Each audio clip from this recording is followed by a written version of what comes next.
കേസിന്റെ വിചാരണയ്ക്കായി വിക്രത്തെ കോടതിയിൽ ഹാജരാക്കിയിരിക്കുകയാണ്. വിക്രത്തിനു വേണ്ടി കേസ് വാദിക്കുന്നത് ശങ്കരനാരായണൻ സാറാണ്. വിക്രം പ്രതിക്കൂട്ടിൽ കയറി നിൽക്കുമ്പോഴേക്കും പ്രൊസീഡ് ചെയ്യാനായി ജഡ്ജി പറയുകയാ. ശങ്കരനാരായണൻ സാറും പറയുന്നുണ്ട്, ഈ കേസിന്റെ വിശദാംശങ്ങൾ പരിശോധിച്ചാൽ ഒരു കാര്യം വ്യക്തമാണ്. ആരിൽ നിന്ന് രക്ഷപ്പെടാനാണോ വിക്രം സുധാകരൻ ഇടുക്കിയിലേക്ക് മാറി താമസിച്ചത്, ആ ആളുകളാൽ തന്നെയാണ് അവിടെ വെച്ച് വേട്ടയാടപ്പെട്ടത്. സത്യത്തിൽ അയാളാണ് ഇര. നിരപരാധിയായ അയാൾ ശിക്ഷിക്കപ്പെടുമ്പോൾ വേട്ടക്കാർ പുറത്ത് അത് കണ്ട് രസിക്കുകയാണ്. അത് കേട്ട് എന്തടിസ്ഥാനത്തിലാണ് ഈ സ്റ്റേറ്റ്മെന്റ് പറയുന്നതെന്ന് ജഡ്ജി ചോദിക്കുന്നുണ്ട്. അതിനുള്ള വിറ്റ്നസിനെ ഹാജരാക്കാമെന്ന് ശങ്കരനാരായണൻ സാർ പറയുമ്പോൾ ജഡ്ജി അത് സമ്മതിക്കുക. ഈ വർഗീസിനെയും മേരിയെയും ഫാദർ മൈക്കൽ കുരിശിങ്കലിനെയും സേതുമാധവനെയും എല്ലാം വിളിക്കുമ്പോഴേക്കും ഓരോരുത്തരെയും പ്രത്യേകം ചോദ്യം ചെയ്യാനായി ജഡ്ജി പറയുകയാണ്. ആദ്യമായി ശങ്കരനാരായണൻ ഗീവർഗീസിനെ വിസ്തരിക്കുന്നുണ്ട്. എങ്ങനെയാണ് വിക്രം അവിടെ എത്തിയതെന്ന്.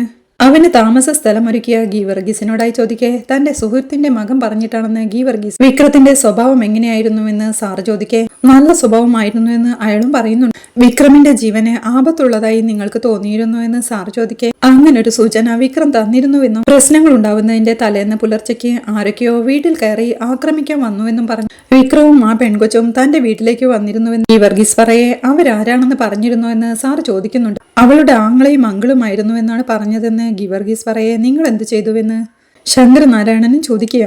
താൻ പള്ളിയിൽ വിവരമറിയിക്കാൻ പോയെന്നും തിരിച്ചു വീട്ടിലെത്തിയപ്പോൾ ആകെ അലങ്കോലമായി കിടക്കുകയായിരുന്നുവെന്നും വിക്രമും ആ കൊച്ചും അവിടെ ഇല്ലായിരുന്നുവെന്നും ഗീവർഗീസ് പറയുന്നു. പിന്നെ നിങ്ങൾ എപ്പോഴാ കണ്ടതെന്ന് ശങ്കരനാരായണൻ ചോദിക്കെ പിന്നെ കണ്ടില്ലെന്നും പോലീസ് അറസ്റ്റ് ചെയ്തു എന്നറിഞ്ഞെന്നും ആശുപത്രിയിൽ വെച്ച് വേദയെ കണ്ടിരുന്നെന്നും ആരോടും പറയാതെ അവൾ അവിടുന്ന് പോയെന്നും ഗീവർഗീസ് പറയുമ്പോഴേക്കും അയാളെ പറഞ്ഞയച്ച് ശങ്കരനാരായണൻ ജഡ്ജിയുടെ അരികിലേക്ക് ചെന്ന് യുവർ ഓണർ, ഈ കേസിലെ പ്രതി വിക്രം സുധാകരനെ ചില പ്രതികൾ തുടർച്ചയായി വേട്ടയാടുകയായിരുന്നുവെന്ന് അയാൾ പോലീസിൽ പരാതി നൽകിയിട്ടുണ്ട്. നാട്ടിലെ ഒരു രാഷ്ട്രീയ പ്രവർത്തകന്റെ മകനെ കൊലപ്പെടുത്തിയെന്ന് കള്ളക്കേസുണ്ടാക്കി അറസ്റ്റ് ചെയ്യാൻ തുനിഞ്ഞപ്പോഴാണ് വിക്രം നാടുവിട്ടത്. വിക്രം തെറ്റുകാരനല്ലെന്ന് ബോധ്യപ്പെട്ട വാസവൻ പ്രസ്തുത കേസ് പിൻവലിച്ചതുമാണ്. ഹൈറേഞ്ചിൽ ചെന്ന് സ്വസ്ഥമായി ജീവിക്കാൻ തീരുമാനിച്ച വിക്രത്തെ കൊല്ലപ്പെട്ട ചന്ദ്രശേഖരനും അയാളുടെ മരുമകൻ ശ്രീകാന്ത് കുറെ ഗുണ്ടകളും പിന്തുടർന്ന് ചെല്ലുകയായിരുന്നുവെന്ന് ഗീവർഗീസിന്റെ മൊഴികളിൽ നിന്ന് തെളിഞ്ഞിട്ടുണ്ട്.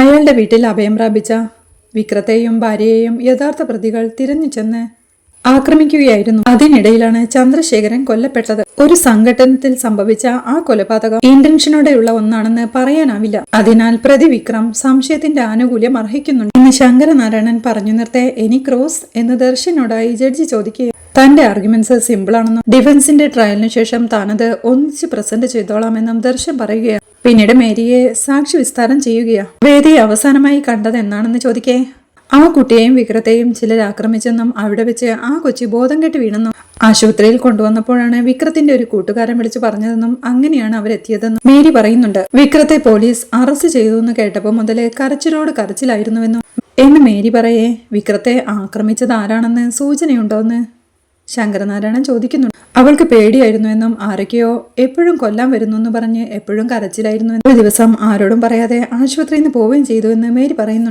വിസ്താരം കഴിഞ്ഞ് മേരിയെ പറഞ്ഞു വിടുമ്പോഴേക്കും ശങ്കരനാരായണനോടായി ജഡ്ജി ചോദിക്കുന്നുണ്ട്, ഈ സാക്ഷികളെ വിസ്താരം ചെയ്യുന്നത് കൊണ്ട് എന്താണ് ഉദ്ദേശിക്കുന്നതെന്ന്. തന്റെ ട്രയൽ ഫിനിഷ് ചെയ്യാൻ ആവശ്യപ്പെട്ട് സേതുമാധവനെ സാക്ഷി വിസ്താരത്തിനായി വിളിക്കുകയാണ്. ഇടുക്കിയിൽ വെച്ച് വിക്രത്തെ എങ്ങനെയാണെന്ന് കണ്ടതെന്ന് ചോദിക്കും. താനൊരു ഫ്രണ്ടിന്റെ കല്യാണത്തിന് പോയതാണെന്നും അപ്പോഴാണ് വിക്രമാണ് ആ കല്യാണം നടത്തുന്നതെന്ന് മനസ്സിലായതെന്നും സേതു പറയെ അവിടെ വെച്ച് പ്രത്യേകിച്ച് എന്തെങ്കിലും സംഭവിച്ചോന്ന് ശങ്കരനാരായണൻ ചോദിക്കുക. വിക്രമത്തിന്റെ കൂടെ അനിയൻകുട്ടൻ ഉണ്ടായിരുന്നെന്നും അവനൽപ്പം മാനസിക പ്രശ്നം ഉണ്ടായിരുന്നുവെന്നും പക്ഷേ കല്യാണത്തിന്റെ അന്ന് അവൻ റിക്കവർ ആയെന്നും എല്ലാവർക്കും അത് അത്ഭുതമായിരുന്നുവെന്നും സേതു പറയെ അയാൾ അങ്ങനെയാവാൻ കാരണം എന്തായിരുന്നുവെന്ന് വിക്രം പറഞ്ഞിരുന്നു എന്ന് ശങ്കരനാരായണൻ ചോദിക്കുക. വരുൺ കൊലക്കേസിലെ പ്രതിയെ വിക്രമാണ് പ്രതിയെന്ന് പറഞ്ഞ പുളിക്കനെ അനിയൻകുട്ടനും കൂട്ടരും ചേർന്ന് കണ്ടെത്തിയിരുന്നു. യഥാർത്ഥ പ്രതിയെക്കുറിച്ച് പുളിക്കൻ അനിയൻകുട്ടനോട് പറയുമെന്നറിയാവുന്ന യഥാർത്ഥ പ്രതികൾ അന്ന് രാത്രി തന്നെ പുളിക്കനെ കൊലപ്പെടുത്തിയെന്നും അത് നേരിട്ട് കണ്ട് അനിയൻകുട്ടൻ അങ്ങനെ ആയെന്നും സേതു പറഞ്ഞു നിർത്തുമ്പോഴേക്കും ദർശൻ എഴുന്നേറ്റ് സേതുവിനെ വിസ്തരിക്കുകയാണ്. വൺ ക്വസ്റ്റ്യൻ, ഈ കാര്യങ്ങളെല്ലാം വിക്രം പറഞ്ഞ അറിവുള്ളതാണോ എന്നാണ് എന്റെ ചോദ്യം. സേ യെസ് ഓർ നോ എന്ന് ദർശൻ ചോദിക്കെ എസ് എന്ന് സേതു. വിക്രം പറഞ്ഞതാണ്, നോട്ട് ദ പോയിന്റ് എന്ന് ജഡ്ജിയോടായി പറഞ്ഞ് വീണ്ടും ശങ്കരനാരായണനോട് പ്രൊസീഡ് ചെയ്യാനായി പറഞ്ഞ് തന്റെ സീറ്റിലേക്ക് ഇരിക്കുക ദർശൻ. സാറ് വീണ്ടും സേതുവിന്റെ അടുത്തേക്ക് വന്ന് അനിയൻകുട്ടൻ നോർമലായി എന്ന് പറഞ്ഞില്ലേ, അതിനുശേഷം വിക്രം എന്തെങ്കിലും പറഞ്ഞോ എന്ന് ചോദിക്കെ നാട്ടിലേക്ക് മടങ്ങുവാണെന്നും എല്ലാത്തിനുമുള്ള ഉത്തരം കിട്ടിയെന്നും പറഞ്ഞു. വേദയ്ക്ക് കണ്ണീർ മല കാണണമെന്ന് പറഞ്ഞതുകൊണ്ട് പിറ്റേന്ന് അവിടെ പോയതിനു ശേഷം നാട്ടിലേക്ക് മടങ്ങാമെന്ന് തീരുമാനിച്ചു. രാവിലെ അങ്ങോട്ട് പുറപ്പെടാൻ നേരത്ത് റിസോർട്ടിലെ മാനേജർ തണ്ണീർ മലയിലേക്കുള്ള വഴി അടച്ചിട്ടുണ്ടെന്ന് പറഞ്ഞെന്നും അവരെ കൂട്ടിക്കൊണ്ടുവരാൻ വേറൊരു വഴിയുടെ പോയപ്പോഴാണ് വേദയെയും വിക്രമിനെയും ആക്രമിക്കുന്നത് താൻ കണ്ടതെന്നും സേതുമാധവൻ പറയെ ആര് എന്ന് ശങ്കരനാരായണൻ ചോദിക്കുന്നുണ്ട്. കൊല്ലപ്പെട്ട ചന്ദ്രശേഖരനും ശ്രീകാന്തും. താൻ അവിടേക്ക് ചെല്ലെ വലിയ അടി നടന്നെന്നും അതിനവസാനം ചന്ദ്രശേഖരനും ശ്രീകാന്തും അവരെ കീഴ്പ്പെടുത്തിയെന്നും അവർക്കെതിരെയുള്ള തെളിവുകൾ അനിയൻകുട്ടന്റെ കയ്യിലുണ്ടെന്നും പോലീസിൽ ഹാജരാക്കുമെന്നും വിക്രം പറഞ്ഞു. അപ്പോഴാണ് ചന്ദ്രശേഖരൻ അനിയൻകുട്ടനെ വെടിവെച്ചതെന്നും അത് കണ്ട് വേദ ബോധം കെട്ട് വീണെന്നും ശ്രീകാന്തും ചന്ദ്രശേഖരനും കാട്ടിലേക്ക് ഓടി മറഞ്ഞെന്നും വിക്രം പറഞ്ഞതനുസരിച്ച് വേദയെയും അനിയൻകുട്ടനെയും കൊണ്ട് താൻ ആശുപത്രിയിലേക്ക് പോയെന്നും പിന്നെ വിക്രത്തെ അറസ്റ്റ് ചെയ്തു എന്നുള്ള വാർത്തയാണ് അറിഞ്ഞതെന്നും എന്ന് സേതു പറഞ്ഞു നിർത്തെ അവനോട് പോവാനായി പറയുന്നുണ്ട് ശങ്കരനാരായണൻ. പിന്നീട് ഫാദർ മൈക്കൽ കുരിശിങ്കലിനെ സാക്ഷി വിസ്താരത്തിനായി വിളിക്കുകയാണ്. മറ്റു സാക്ഷികൾ പറഞ്ഞതിൽ നിന്നും വ്യത്യസ്തമായി എന്തെങ്കിലും ബോധിപ്പിക്കാനുണ്ടോ എന്ന് ശങ്കരനാരായണൻ ചോദിക്കുകയാണ്.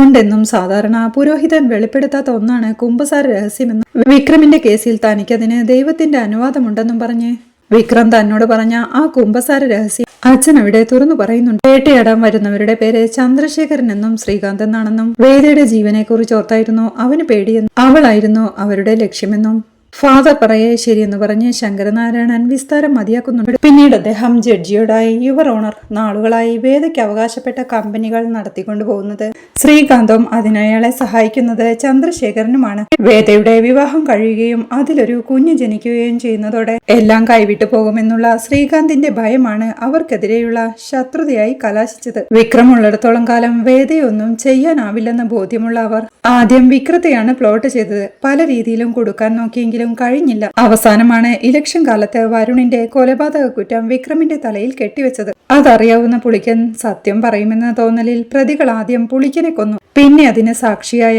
അനിയൻകുട്ടനെ കൊലപ്പെടുത്തി. വിക്രത്തിനൊരിക്കലും ചന്ദ്രശേഖരനെ കൊല്ലണമെന്ന ഉദ്ദേശമില്ലായിരുന്നുവെന്ന് ഈ സാക്ഷി മൊഴികളിൽ നിന്നും വ്യക്തമാണ്. അയാൾക്ക് അവരെ നിയമത്തിന്റെ മുന്നിൽ കൊണ്ടുവരാനായിരുന്നു താല്പര്യം. കാരണം വേദയുമൊത്തുള്ളൊരു ജീവിതം അയാൾ സ്വപ്നം കണ്ടിരുന്നു. വിക്രം ചന്ദ്രശേഖരനെ കൊന്നുവെന്ന് പറയുന്നതിന് ഏക സാക്ഷി എസ്റ്റേറ്റ് മാനേജറായിരുന്ന ജോബിനാണ്. അയാളുടെ കള്ളത്തരങ്ങൾ വേദ കണ്ടെത്തുകയും അങ്ങനെ ജോലി നഷ്ടപ്പെടുകയും ചെയ്തിട്ടുണ്ടെന്ന് മുമ്പ് തന്നെ കോടതിയിൽ തെളിഞ്ഞിട്ടുണ്ട് എന്ന് ശങ്കരനാരായണൻ പറഞ്ഞു നിർത്തുമ്പോഴേക്കും നിങ്ങൾ എന്താണ് തെളിയിക്കാൻ ശ്രമിക്കുന്നതെന്ന് ജഡ്ജിയും ചോദിക്കുന്നുണ്ട്. ഒരു കേസിലും നിരപരാധികൾ ശിക്ഷിക്കപ്പെടരുത്. വിക്രമിന്റെ കേസിൽ എത്രയും പെട്ടെന്ന് ഫയൽ ക്ലോസ് ചെയ്യാനായിരുന്നു ലോക്കൽ പോലീസിന് താല്പര്യം. വിക്രമിനോടുള്ള ശ്രീകാന്തിന്റെയും ചന്ദ്രശേഖരന്റെയും ശത്രുത ഇവിടെ പലരും വ്യക്തമാക്കിയിട്ടുള്ളതാണ്. വിക്രം ശിക്ഷിക്കപ്പെട്ടതിനു ശേഷം അടുത്ത ഇര താനാവുമോ എന്ന് ഭയന്ന് നാടുവിട്ട വേദയെക്കുറിച്ച് ഇതുവരെ യാതൊരു വിവരവുമില്ല. അതുകൊണ്ട് ഈ കേസ് ഒരു സ്പെഷ്യൽ ഏജൻസിയെ കൊണ്ട് അന്വേഷിപ്പിക്കാൻ ബഹുമാനപ്പെട്ട കോടതി ഉത്തരവിടണം. മൂന്നാം സാക്ഷി സേതുവിന്റെ മൊഴിയിൽ പറയുന്ന കണ്ണീർ മല എന്ന സ്ഥലം ചന്ദ്രശേഖരനും ശ്രീകാന്തും കൂടി വിക്രമിനെ ആക്രമിച്ച സ്ഥലം, അതെല്ലാം ശാസ്ത്രീയ പരിശോധനയ്ക്ക് വിധേയമാക്കണം. ചന്ദ്രശേഖരന്റെ കൊലപാതകം എങ്ങനെയെന്ന് അന്വേഷിക്കേണ്ടതാണ്. പക്ഷേ കൂടെ നിന്ന് ഒറ്റുന്ന ആളുകളുള്ളപ്പോ നല്ലൊരു ജീവിതം സ്വപ്നം കണ്ട ഒരു ചെറുപ്പക്കാരന്റെ തലയിലേക്ക് അതിന്റെ പാപഭാരം ഏൽപ്പിച്ചുകൂടാ എന്ന് ശങ്കരനാരായണൻ പറഞ്ഞു നിർത്തെ. നിങ്ങളൊരു പുനരന്വേഷണത്തിനാണോ ആവശ്യപ്പെടുന്നതെന്ന് ജഡ്ജി ചോദിക്കുകയാണ്. അതെ എന്ന് ശങ്കരനാരായണനും പറയുകയാണ്. പിന്നീട് ദർശൻ എഴുന്നേറ്റ് വന്ന് ഡിഫൻസ് വക്കീൽ തന്റെ ന്യായാധിപൻ ജോലി രാജിവെച്ച് പ്രാക്ടീസ് തുടങ്ങിയത് ഈ പ്രൊഫഷനോടുള്ള ഇഷ്ടവും ആത്മാർത്ഥതയും കൊണ്ടാണെന്നാണ് ഞാൻ കരുതിയിരുന്നത്. പക്ഷെ അദ്ദേഹത്തിന് കൂടുതൽ ചേരുന്ന ജോലി ഡിറ്റക്റ്റീവ് സ്റ്റോറീസ്, അപസർപ്പക കഥകൾ എഴുതുക എന്നുള്ളതാണ്. അദ്ദേഹത്തിൽ ഞാനൊരു ജനപ്രിയ സാഹിത്യകാരന്റെ ഭാവി കാണുന്നു എന്ന് ദർശൻ പറയെ come to the point prosecutor എന്ന് ജഡ്ജിയും പറയുന്നുണ്ട്. ദർശൻ വീണ്ടും പറയുക, ഒരിക്കൽ കോടതി ശിക്ഷിച്ച കേസ് പുനർവിചാരണ വേണമെന്ന് പറഞ്ഞ് ഹൈക്കോടതിയിൽ അപ്പീൽ പോകുന്നു. അതിനുശേഷം ഒരു കാരണവുമില്ലാതെ കുറെ സാക്ഷികളെ നിരത്തി സെന്റിമെന്റ്സും നാടകീയതയും കലർന്ന കഥകൾ അവതരിപ്പിച്ച് കോടതിയുടെ വിലപ്പെട്ട സമയം കളയുക. ഇതിനെതിരെ നിയമ നടപടി വേണമെന്നാണ് എനിക്ക് അപേക്ഷിക്കാനുള്ളത്. അതുപോലെ പഴയ വരുൺ കൊലക്കേസിൽ വാസവൻ പരാതി പിൻവലിച്ചിട്ടുണ്ടാവാം. അതുകൊണ്ട് ആ കൊലപാതകം നടത്തിയത് വിക്രമല്ലെന്ന് ഇതുവരെ തെളിഞ്ഞിട്ടൊന്നുമില്ല. ഡിഫൻസ് വക്കീൽ പറഞ്ഞ പുനരന്വേഷണത്തിന് കോടതി അനുവദിക്കുന്നതിനോട് പ്രോസിക്യൂഷൻ എതിർപ്പൊന്നുമില്ല. കാരണം ആ കേസ് കൂടി അന്വേഷിച്ചാൽ പ്രതി വിക്രമിന് ഇരട്ട ജീവപര്യന്തമായിരിക്കും എന്ന് ദർശൻ പറയുമ്പോഴേക്കും ഒബ്ജക്ഷൻ യുവർ ഓണർ എന്ന് പറഞ്ഞ് ശങ്കരനാരായണൻ എഴുന്നേൽക്കുകയാണ്. ഇരിക്കു വക്കീലെ, പ്രോസിക്യൂഷൻ പോയിന്റ് പറയട്ടെ എന്ന് ജഡ്ജിയും. അദ്ദേഹത്തിന് താങ്ക്സ് പറഞ്ഞ ദർശൻ വീണ്ടും അണിനെ കൊലപ്പെടുത്തിയത് ആരാണെന്ന് പുറത്തു പറയാതിരിക്കാൻ പുളിക്കനെ കൊല്ലുക, അത് കണ്ട അനിയൻകുട്ടനെ ഭ്രാന്ത് വരിക, പെട്ടെന്നൊരു ദിവസം ഭ്രാന്ത് മാറുക, അതറിഞ്ഞ പ്രതികൾ അവിടെ ചെന്ന് അനിയൻകുട്ടനെ കൊല്ലുക, അതിന്റെ അവസാനം ഒരു പ്രതി സ്വയം വെടിവെച്ച് മരിക്കുക. അങ്ങനെയാണ് നടന്നതെന്നും പറഞ്ഞ് പ്രതിയെ മോചിപ്പിക്കാൻ ഇത് ഡിഫൻസ് വക്കീൽ ഭാവനയിൽ കാണുന്ന കഥയൊന്നുമല്ലല്ലോ സർ. കോടതിക്ക് ആവശ്യം തെളിവുകളല്ലേ. വരുൺ കൊലക്കേസിൽ നിന്ന് രക്ഷപ്പെടാനായി ഒളിവിൽ പോയ പ്രതി ഒരുപാട് കാലം ഒളിച്ചു താമസിച്ച് അന്നത്തെ ജില്ലാ ജഡ്ജിയും ഇന്നത്തെ ഡിഫൻസ് ലോയറുമായ അഡ്വക്കേറ്റ് ശങ്കരനാരായണന്റെ വീട്ടിലായിരുന്നു എന്നതാണ് പുനരന്വേഷണത്തിൽ തെളിയാൻ പോകുന്ന യഥാർത്ഥ സത്യം. ആ കാലയളവിലാണ് പുളിക്കൻ പുളിക്കന്റെ കൊലപാതകം നടന്നത്. ചന്ദ്രശേഖരനും ശ്രീകാന്തും കൂടി പുളിക്കനെ കണ്ടെത്തിയാൽ താനാണ് വരുണിനെ കൊലപ്പെടുത്തിയതെന്ന സത്യം പുറത്തു വരുമെന്നറിഞ്ഞ പ്രതി ഭാര്യ പിതാവായ ജഡ്ജി ശങ്കരനാരായണന്റെ അനുമതിയോടെ പുളിക്കനെ കൊല്ലുകയായിരുന്നു എന്ന് വാദിച്ചാൽ അല്ലെന്ന് വാദിക്കാൻ ഇത്തിരി വിയർക്കേണ്ടി വരും ഡിഫൻസ് വക്കീലെ എന്ന് ദർശൻ പറയുന്നവർക്ക് ദർശൻ വാട്ട്സ് യുവർ പോയിന്റ്? ഒരു പുതിയ അലിഗേഷൻ ഉന്നയിക്കാനുള്ള പ്ലാൻ ആണോ എന്ന് ജഡ്ജി ചോദിക്കുക. ഒട്ടുമല്ല യുവർ ഓണർ. കോടതി മുമ്പാകെ ഹാജരാക്കിയ ഈ 4 സാക്ഷികളും കൃത്യമായി പഠിപ്പിക്കപ്പെട്ടവരാണ്. ഈ 4 പേരുടെ വിസ്താരത്തിലൂടെ ഡിഫൻസ് കൗൺസിൽ പ്രൂവ് ചെയ്യാൻ ശ്രമിക്കുന്നത് ചന്ദ്രശേഖരന്റെ കൊലപാതകം വിക്രമാണ് ചെയ്തതെന്ന് തെളിയിക്കാൻ പ്രോസിക്യൂഷൻ ആയിട്ടില്ല എന്നതാണ്. അന്നത്തെ ദൃക്സാക്ഷി ജോബിൻ ഇവിടെ ഹാജരുണ്ട്. അദ്ദേഹം ഒരു ട്രസ്റ്റ് രൂപീകരിച്ച് പാവപ്പെട്ടവർക്ക് ഭവന സഹായം ചെയ്തു വരുന്ന ഒരു ചാരിറ്റി പ്രവർത്തനത്തിൽ സജീവമാണ്. കോടതിക്ക് വേണമെങ്കിൽ ജോബിനെ ഒന്നുകൂടി കേൾക്കാവുന്നതാണ് എന്ന് ദർശൻ പറയെ ഫോർവാർഡ് എന്ന് ജഡ്ജിയും ഞാൻ കണ്ട കാര്യങ്ങൾ ജോബിൻ ഒന്നുകൂടി വ്യക്തമാക്കും എന്ന് ദർശൻ പറയെ അത് റെക്കോർഡിലുണ്ടല്ലോ എന്ന് ജഡ്ജിയും. അത് കേട്ട് ദർശൻ താങ്ക്സ് പറഞ്ഞ് പ്രോസിക്യൂഷന്റെ ഭാഗത്തു നിന്ന് ക്രോസ് ചെയ്യുന്നതിനു വേണ്ടി മാത്രം ഡിഫൻസ് വക്കീൽ അവതരിപ്പിച്ച സാക്ഷികളെ ഒരുമിച്ച് പ്രൊഡ്യൂസ് ചെയ്യണമെന്ന് താഴ്മയായി അപേക്ഷിക്കുന്നു എന്ന് ദർശൻ റിക്വസ്റ്റ് ചെയ്യ ജഡ്ജി അതിന് സമ്മതിക്കുകയാണ്. അവരെ 4 പേരെയും വിളിച്ചു വരുത്തുമ്പോഴേക്കും ദർശൻ അവരോടായി പറയുന്നുണ്ട് ചോദിക്കുന്നതിന് മാത്രം. ആദ്യം ഗീവർഗീസിനോടാണ്. വിക്രം കൊല ചെയ്തു എന്ന് പറയുന്ന സ്ഥലത്ത് നിങ്ങൾ ഉണ്ടായിരുന്നോ എന്ന് വക്കീൽ ചോദിക്കേ ഇല്ലെന്ന് ഗീവർഗീസും. അപ്പോ വിക്രം കൊല ചെയ്തില്ല എന്ന് പറയാൻ നിങ്ങൾക്കാവില്ല അല്ലേ എന്ന് വക്കീൽ ചോദിക്കേ ഇല്ല സാറേ എന്ന് ഗീവർഗീസും.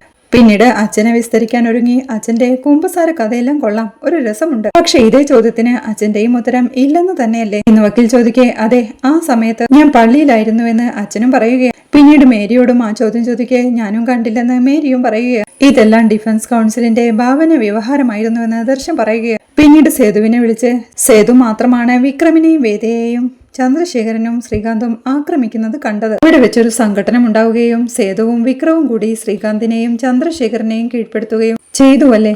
അതിനിടയിലാണ് ചന്ദ്രശേഖരൻ അനിയൻകുട്ടനെ വെടിവെച്ചത് എന്നൊക്കെ വക്കീൽ ചോദിക്കെ അതെ എന്ന് സേതു മാധവനും പറയുകയാണ്. അപ്പോ അതിനു മുമ്പ് ഈ തോക്ക് എവിടെയായിരുന്നു? നിങ്ങൾ കീഴ്പ്പെടുത്തും മുമ്പ് തോക്ക് കയ്യിലുണ്ടായിരുന്നിട്ടും നിങ്ങൾക്ക് നേരെ അത് ഉപയോഗിക്കാതിരുന്ന ചന്ദ്രശേഖരൻ കീഴ്പ്പെടുത്തിയതിനു ശേഷം അത് അനിയൻകുട്ടന് നേരെ ഉപയോഗിച്ചു അല്ലേ എന്ന് വക്കീൽ ചോദിക്കെ അത് ആദ്യം ചന്ദ്രശേഖരൻ തോക്ക് ചൂണ്ടിയിരുന്നു. അടിക്കിടയിലാണ് അത് തെറിച്ചുപോയതെന്ന് സേതുമാധവൻ പറയുന്നു. തോക്ക് ചൂണ്ടിയ ചന്ദ്രശേഖരൻ എന്താ കാഞ്ചി വലിക്കാൻ മറന്നുപോയോ എന്ന് ചോദിച്ച് ചിരിയോടെ മറന്നുപോകും സാർ, കാരണം അങ്ങനൊരു തോക്ക് ചന്ദ്രശേഖരന്റെ കയ്യിലില്ലായിരുന്നു. പോലീസ് കണ്ടെടുത്ത ആ തോക്കിന്റെ യഥാർത്ഥ ഉടമസ്ഥൻ മറ്റൊരാളാണ്, ശ്രീകാര്യം ശ്രീനിവാസൻ എന്ന് ദർശൻ പറയുന്നതുകൾക്ക് ആകെ ഷോക്കായി നിൽക്കുകയാണ് ശങ്കരനാരായണനും വിക്രവുമെല്ലാം. ലൈസൻസിന്റെ രേഖകൾ കോടതി മുമ്പാകെ സമർപ്പിക്കാമെന്ന് പറഞ്ഞു ദർശൻ ആ രേഖകൾ സമർപ്പിച്ച് ശ്രീകാര്യം ശ്രീനിവാസന്റെ വലങ്കയായിരുന്നു വിക്രം. അയാൾക്ക് ലൈസൻസ് ഉള്ള തോക്ക് കൈക്കലാക്കുകയും അതുകൊണ്ട് 2 കൊലപാതകങ്ങൾ ചെയ്യുകയും ചെയ്തു. ആദ്യത്തേത് വരുൺ, രണ്ടാമത്തേത് ചന്ദ്രശേഖരൻ. കാരണം 2 ബോഡികളിൽ നിന്നും കണ്ടെടുത്ത ബുള്ളറ്റുകൾ ഒരേ തോക്കിലേത് തന്നെയായിരുന്നു. ദാറ്റ്സ് ഓൾ യുവർ ഓണർ എന്ന് പറഞ്ഞ് ദർശനം നിർത്തുകയാണ്. പിന്നീട് കോടതി കഴിഞ്ഞ് വിക്രത്തെയും കൊണ്ട് പോലീസുകാർ ഇറങ്ങി വരുമ്പോഴേക്കും ദർശനും ശ്രീകാന്തും അവന്റെ അരികിലേക്ക് ചെല്ലുന്നുണ്ട്. എന്താടാ അത്ര എളുപ്പത്തിൽ അങ്ങ് ഊരിപ്പോവാമെന്ന് നീ വിചാരിച്ചോ എന്ന് ശ്രീകാന്ത് ചോദിക്കേ വരുണിന്റെ കൊലച്ചോറ് കൂടി നിന്നെ കൊണ്ട് തീറ്റിച്ചിട്ട് ഞാൻ നിന്നെ ജയിലിൽ നിറക്കൂ, നോക്കിക്കോ എന്ന് വെല്ലുവിളിയോടെ ശ്രീകാന്തിനെ വിളിച്ച് ദർശൻ അവിടെ നിന്ന് നടന്നു നീങ്ങുകയാണ്. അപ്പോഴേക്കും ശ്രീകാന്തിനെ കാണാനായി മാഷ് എത്തുകയാണ്. അവനെ സ്നേഹത്തോടെ ഒന്ന് ചേർത്ത് പിടിച്ച് യാത്രയാക്കുകയാ മാഷും. അച്ഛനോട് അവൻ യാത്ര പറയേ അച്ഛനും പറയുന്നുണ്ട് ഇനിയും പരീക്ഷണങ്ങൾ ഉണ്ടാവാം, മനസ്സും പ്രാർത്ഥനയും കൈവിടരുതെന്ന് ഓർമ്മിപ്പിക്കുമ്പോഴേക്കും അവനോട് കയറാനായി പറയുന്നുണ്ട് പോലീസുകാരും. വണ്ടിയിലേക്ക് കയറുന്ന വിക്രത്തെയും കൊണ്ട് ആ പോലീസ് ജീപ്പ് അവിടുന്ന് പോവുകയാണ്. വേദയുടെ കുഞ്ഞിനെ കുളിപ്പിച്ച് കണ്ണെഴുതി പൊട്ടിതിരിക്കുമ്പോഴാണ് ജോലിക്ക് പോവാൻ റെഡിയായ തരുൺ അങ്ങോട്ട് വന്ന് നോക്കുന്നത്. ആ കാഴ്ച കണ്ടവൻ ഒരു ചെറു ചിരിയോടെ പിന്തിരിയുമ്പോഴാണ് തന്നെ നോക്കി പുഞ്ചിരിയോടെ നിൽക്കുന്ന അമ്മയെ കാണുന്നത്. അവൻ അമ്മയോട് യാത്ര പറഞ്ഞു പോകുമ്പോഴേക്കും അമ്മ വേദയുടെ അരികിലേക്ക് ചെന്ന് കുഞ്ഞുറങ്ങിയില്ലെന്ന് ചോദിക്കുക. ഇല്ലെന്ന് അവൾ പറയെ കുഞ്ഞിനെ ഉറക്കിയിട്ട് മോളൊന്ന് മോളിലേക്ക് വരണമെന്ന് പറയും. സേതുലക്ഷ്മി അവിടുന്ന് പോവുകയാണ്. കുഞ്ഞുറങ്ങിക്കഴിഞ്ഞ് വേദ സേതുലക്ഷ്മിയുടെ കൂടെ മുകളിലേക്ക് പോവുകയാണ്. നിന്റെ ഈ ജീവിതം അധികം മുന്നോട്ട് പോവില്ലെന്ന് എനിക്കറിയാം. അധികം വൈകാതെ തന്നെ നിനക്ക് തരുണിനോട് സത്യം പറയേണ്ടി വരും. അതൊരു പക്ഷെ അവനെ മാനസികമായി തകർത്തേക്കും. അതിൽ നിന്ന് സ്വയം അതിജീവിക്കാനുള്ള കരുത്ത് എന്റെ മകൻ ഉണ്ടാവണമെന്ന് പ്രാർത്ഥിക്കാനേ എനിക്ക് കഴിയും. പക്ഷെ അത് വെളിപ്പെടുന്ന ദിവസം മുതൽ നീയും നിന്റെ കുഞ്ഞും ഒറ്റയ്ക്കാവും. നീ സ്വപ്നം കാണുന്ന രീതിയിൽ നിന്റെ കുഞ്ഞിനെ വളർത്താൻ നിന്റെ ഇപ്പോഴത്തെ അവസ്ഥയിൽ കഴിയില്ല. പക്ഷെ അതിന് നിനക്ക് കഴിയും. അതിനുള്ള സിദ്ധ ഔഷധമാണ് ഈ മുറിയെന്ന് പറഞ്ഞ് അവരവളെ ഒരു റൂമിലേക്ക് കൂട്ടിക്കൊണ്ടു പോകുന്നിടത്താണ് ഈ ആഴ്ചയിലെ എപ്പിസോഡ് അവസാനിക്കുന്നത്. വീഡിയോ ഇഷ്ടമായാൽ സപ്പോർട്ട് ചെയ്ത് സബ്സ്ക്രൈബ് ചെയ്ത് ലൈക്ക് ചെയ്യാൻ മറക്കല്ലേ.